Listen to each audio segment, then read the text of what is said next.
സംഭവമാണ്. അപ്പം മറക്കാനാകാത്ത ഒരു സംഭവം എന്ന് പറഞ്ഞാൽ ഞാൻ കുറെ സിനിമയിൽ വന്നതിന് ശേഷം കുറെ ഗ്യാപ്പ് വന്നു. പക്ഷെ ബീച്ച് ഗ്യാങ്ങായിട്ടുണ്ട്. ഒരു ദിവസം ഞാൻ നേരെ ബീച്ചിലോട്ട് വന്നു. അപ്പൊ ഇവിടെ ഇരിക്കുന്നു. അപ്പൊ എല്ലാവർക്കും വലിയ സന്തോഷമായി. അപ്പൊ അവരുടെ കൂടെ ഇരുന്ന് സംസാരിച്ചുകൊണ്ടിരിക്കുമ്പോൾ അപ്പൊ അപ്പുറത്ത് അങ്ങോട്ടെല്ലാം ഈ മത്സ്യത്തൊഴിലാളികളുടെ വീടും അവരുടെ കുട്ടികളൊക്കെയാണ്. അവരെല്ലാവരും ആ സമയത്തൊക്കെ കളിക്കുന്ന സമയമാണ്. ആരോ ഒരാൾ അവിടെ പോയി പറഞ്ഞു, ഇങ്ങനെ സിനിമാ നടൻ മുകേഷ് അവിടെ വന്നിട്ടുണ്ട്. സിനിമാ നടൻ അല്ലാതിരുന്നപ്പോ ആരും മൈൻഡ് ചെയ്തിട്ടില്ല.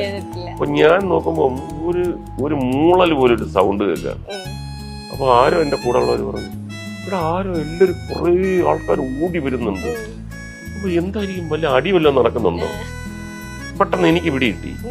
ഞാൻ പറഞ്ഞു, അപ്പൊ രാത്രിയിലുമാണ്, അത് അവിടെ നിന്നാ മുതലാവത്തില്ല. ഞാൻ പറഞ്ഞു, അതൊന്നല്ല, എന്നെ ഒരു സിനിമാ നടൻ എന്നുള്ള രീതിയിൽ എന്നെ കാണാൻ വരുന്നതായിരിക്കണം. എന്തായാലും ഞാൻ കാറില് കയറിയിട്ട് കുറച്ചങ്ങോട്ട് വളവ് നിൽക്കാം. അവര് നേരെ ഓടിപ്പോവുകയാണെങ്കിൽ തിരിച്ചു വരാമെന്ന് പറഞ്ഞു. ഞാൻ പോയി. അവര് വന്നിട്ട് സിനിമാടെ മുകേഷ് എവിടെ എന്ന് പറഞ്ഞിട്ട്, അത് ബീച്ചിൽ സംബന്ധിച്ചിടത്തോളം വലിയൊരു കാരണം അത്രയും നാളെ നിങ്ങൾ ഒരു ബീച്ച്